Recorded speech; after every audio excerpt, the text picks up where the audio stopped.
평안하십니까? 삶의 여정 속에서 진정한 기쁨의 의미를 찾아 함께 걷는 시간입니다. 오늘 우리는 신앙의 가장 깊은 곳에 자리한 하나의 질문을 마주하려 합니다. 바로 하나님을 향한 우리의 기쁨이 그분의 영광과 어떻게 연결되어 있는가 하는 것입니다. 본격적인 이야기에 앞서 잠시 여러분의 손길을 부탁드립니다. 지금 누르시는 좋아요와 구독은 단순히 이 채널을 지지하는 것을 넘어 이 은혜의 메시지가 더 많은 영혼에게 닿을 수 있도록 돕는 귀한 사역의 동참입니다. 이 길을 함께 걷는 모든 분들의 삶에 주님의 평강이 가득하기를 기도합니다. 하나님께서 모든 것을 그분의 영광을 위해 행하신다는 사실과 우리가 그 안에서 기쁨을 누린다는 것 사이에는 아주 깊고도 필연적인 관계가 있습니다. 그 연결고리는 바로 이것입니다. 우리가 하나님 안에서 기뻐할 때 우리는 그분의 영광을 가장 크게 드러내고 드높이게 됩니다. 이것이 오늘 우리가 나눌 이야기의 심장과도 같은 핵심입니다. 하나님은 우리가 그분 안에서 가장 큰 만족을 누릴 때 가장 크게 영광 받으십니다. 다시 말해볼까요?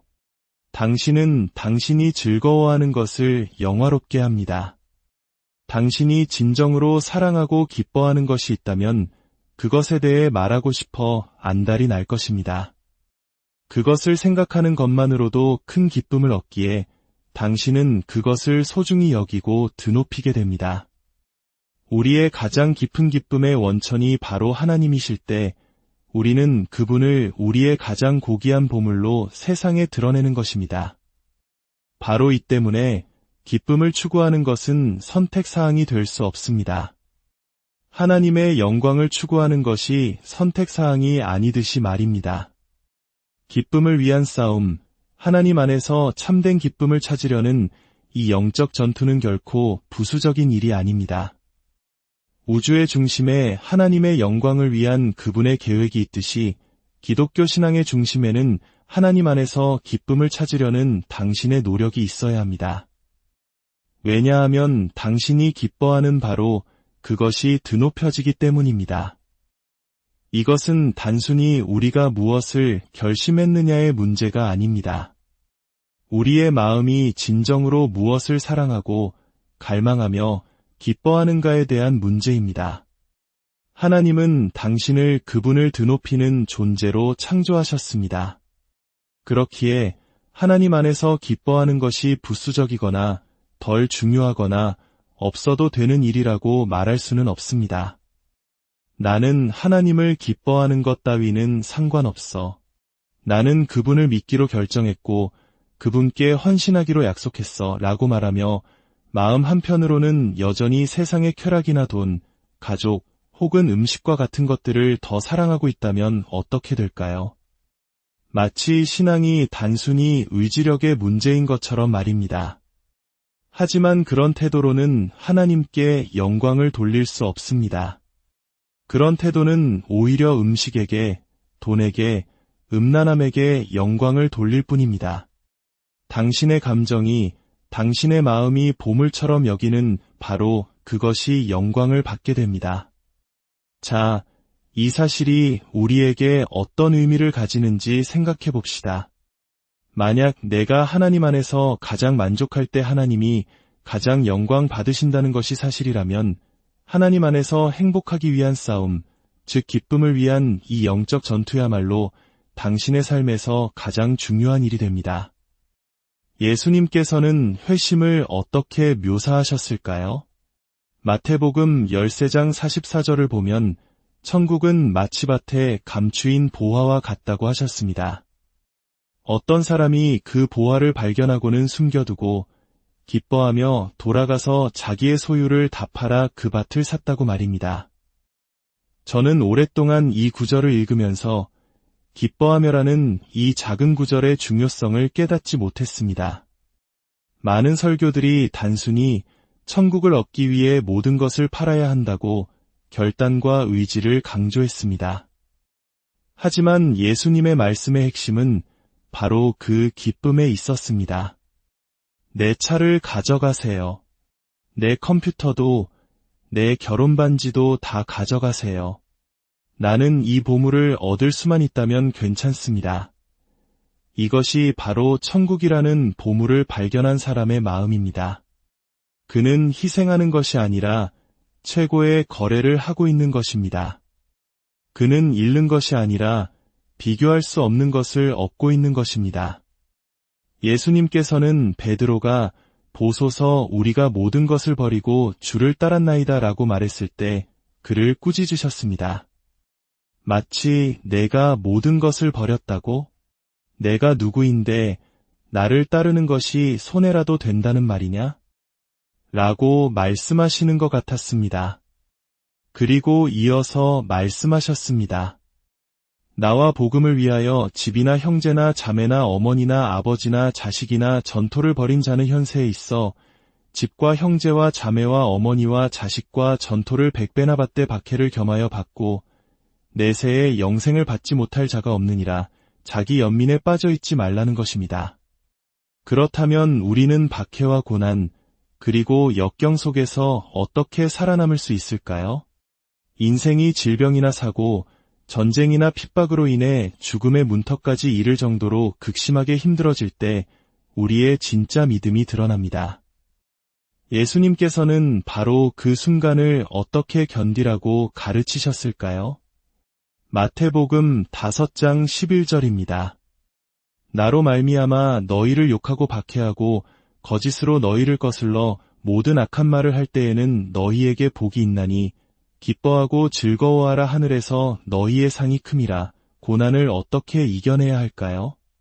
고난 그 자체를 넘어 그 너머에 있는 하나님의 약속을 바라보아야 합니다. 하나님께서 당신 안에서 그리고 당신을 위해 일하고 계심을 믿고 그 안에서 기뻐하는 것입니다. 비록 두 뺨에 고통의 눈물이 흘러내릴지라도 말입니다. 예수님은 왜 자신과 아버지에 대해 그토록 많은 것을 가르치셨을까요? 요한복음 15장 11절에 그 이유가 나옵니다. 내가 이것을 너희에게 이름은 내 기쁨이 너희 안에 있어 너희 기쁨을 충만하게 하려 함이라. 여러분, 사복음서 전체가 바로 여러분의 기쁨을 위해 쓰였다는 사실을 생각해 본 적이 있으신가요? 전능하신 하나님의 아들, 아버지를 배울 때마다 수만 개의 초신성이 터지는 듯한 경이로움으로 반응하시는 그분의 기쁨을 우리도 언젠가 소유할 수 있다면 얼마나 좋을까요? 예수님께서는 바로 그분의 기쁨이 우리 안에 있고 우리의 기쁨이 폭발적으로 충만해지도록 하기 위해 이 모든 말씀을 하셨다고 약속하셨습니다. 이 생에서는 부분적으로, 그러나 곧 다가올 영원한 세상에서는 온전히 말입니다. 성경 곳곳에는 기쁨을 향한 명령이 가득합니다. 온 땅이여 여호와께 즐거운 찬송을 부를지어다. 기쁨으로 여호와를 섬기라. 어떤 이들은 제게 말합니다. 기쁨을 추구하는 것에 대해 이야기하지 말고 그냥 예수님께 순종하고 섬기는 것에 대해 이야기해야 한다고 말입니다. 그러면 저는 묻고 싶습니다. 도대체 어떤 성경을 읽으시는 겁니까? 기쁨으로 여호와를 섬기라. 이것은 심오한 신학 이론이 아닙니다. 아주 명확한 명령입니다. 주님은 불평하며 드리는 섬김, 지루해하며 드리는 섬김, 침울하게 드리는 섬김을 기뻐하지 않으십니다. 기쁨으로 섬기라고 하십니다. 시편 37편 4절은 말합니다. 또 여호와를 기뻐하라. 그가 내 마음의 소원을 내게 이루어 주시리로다. 이것은 제한이 아닙니다. 나를 기뻐하고 싶지 않다면 괜찮아. 내가 좋아하는 집이나 다른 것에 마음을 쏟아도 돼. 라고 말씀하시는 것이 아닙니다. 이것은 명령입니다. 빌립보서 4장 4절에서 사도 바울은 감옥에 갇힌 채 이렇게 외쳤습니다. 주 안에서 항상 기뻐하라. 내가 다시 말하노니 기뻐하라. 이 말씀을 기록한 바울은 아마 이 자리에 있는 우리 모두를 합친 것보다 더 큰 고난을 겪은 사람일 것입니다. 고린도후서 6장에서 그는 자신이 겪은 고난의 목록을 나열합니다. 수많은 환난과 궁핍, 곤경과 매맞음, 옥의 갇힘과 난동, 수고로움과 자지 못함과 굶주림 속에서도 그는 하나님의 종으로서 자신을 드러냈다고 말합니다. 속이는 자 같으나 참되고 무명한 자 같으나 유명하고 죽은 자 같으나 보라 우리가 살아있고 징계를 받는 자 같으나 죽임을 당하지 아니하고 그리고 그는 이 놀라운 고백으로 이어갑니다. 근심하는 자 같으나 항상 기뻐하고 정말 놀랍지 않습니까? 성경에 이 구절이 없었다면 저는 감히 이 고난의 목록 뒤에 기쁨에 대해 이야기할 수 없었을 것입니다. 바울은 말했습니다. 슬픔 가운데 있으나 항상 기뻐한다고 말입니다. 저는 이것이 우리 사역의 정신이 되기를 원합니다. 고통받는 영혼들이 우리 공동체에 들어왔을 때 이 사람들은 영혼의 어두운 밤을 한 번도 겪어보지 않은 현실을 모르는 사람들이라고 느끼게 하고 싶지 않습니다. 사랑하는 사람을 잃는 아픔도 빗나간 자녀로 인한 고통도 모른 채 그저 공허한 기쁨만을 외치는 그런 곳이 되어서는 안 됩니다. 기쁨의 반대말은 고통이 아닙니다. 기쁨의 반대말은 절망입니다. 제가 여러분의 기쁨에 그토록 깊은 관심을 갖는 이유는 첫째, 이미 말씀드렸듯이 당신이 하나님을 기뻐할 때 그분이 영광 받으시기 때문입니다. 그리고 둘째, 오직 그 기쁨만이 당신을 자유롭게 하여 다른 이들을 위한 사랑의 사람으로 만들어줄 수 있기 때문입니다. 기쁨을 위한 싸움은 편안함이나 안정, 번영을 위한 싸움이 아닙니다. 그것은 바로 예수님과 함께 갈보리 길을 걷기 위한 싸움입니다. 히브리서 12장 2절은 말합니다. 믿음의 주여 또 온전하게 하시는 이인 예수를 바라보자. 그는 그 앞에 있는 기쁨을 위하여 십자가를 참으사 부끄러움을 개의치 아니하시더니 이것이 바로 제가 여러분이 걷기를 바라는 길입니다. 그저 명랑하기만 한 길이 아닙니다. 눈물이 있고 고통이 있고 죽어가는 영혼들을 향한 공감과 연민이 있는 길입니다.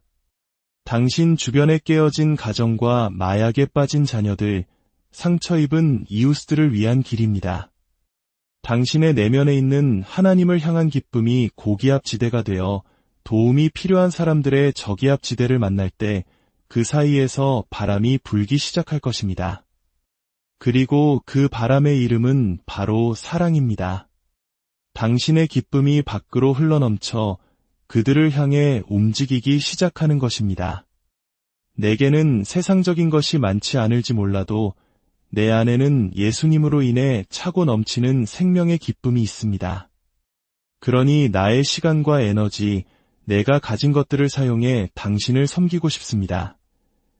이것이 바로 우리가 추구해야 할 사랑의 모습입니다. 그리고 이 모습을 통해 하나님은 얼마나 큰 영광을 받으실까요? 지난 수십 년간 제가 이 메시지를 전할 때마다 가장 많이 들었던 질문이 있었습니다. 많은 분들이 눈물을 글썽이며 다가와 이렇게 말했습니다. 목사님 말씀이 맞는 것 같습니다. 하지만 저는 그렇지 못합니다. 저는 하나님을 그렇게 기뻐하지 못합니다. 아침에 눈을 떴을 때 그분이 마치 그랜드 캐니언처럼 제게 경이롭게 다가오지 않습니다. 제 안에서 기쁨이 폭발하게 하는 초신성처럼 느껴지지도 않습니다. 저는 그저 아침에 일어나 일터로 가야 할 뿐 목사님이 말씀하시는 것이 무엇인지조차 잘 모르겠습니다. 그것은 신학적인 논쟁이 아니었습니다. 오히려 목사님 말씀은 성경적인 것 같은데 저는 그렇지 못하니 제가 진짜 그리스도인이 아닐까 봐 두렵습니다. 라는 영적인 고뇌였습니다. 그리고 저는 그 반응이 결코 나쁜 것이 아니라고 생각합니다. 자신의 구원에 대한 확신을 고민하고 성령의 내적인 증거, 즉 하나님을 향한 거룩한 애정을 간구하는 것은 매우 중요한 과정입니다. 단순히 내가 결심 카드를 썼고 영적 기도를 했으니 구원받았을 것이다라는 논리적 추론에만 의존하는 신앙은 위험할 수 있습니다. 그래서 오늘 이 기쁨을 위한 싸움에 대해 몇 가지를 명확히 하고자 합니다. 첫 번째, 명확화입니다. 기쁨을 위한 싸움은 하나님 안에서의 기쁨을 위한 싸움이지 일반적인 기쁨을 위한 싸움이 아닙니다. 제가 권하는 기쁨의 추구는 막연한 감정의 추구가 아닙니다. 그 기쁨의 경험은 반드시 내 외부에 실제하는 대상, 즉 하나님의 영광에 단단히 뿌리내리고 있어야 합니다. C.S.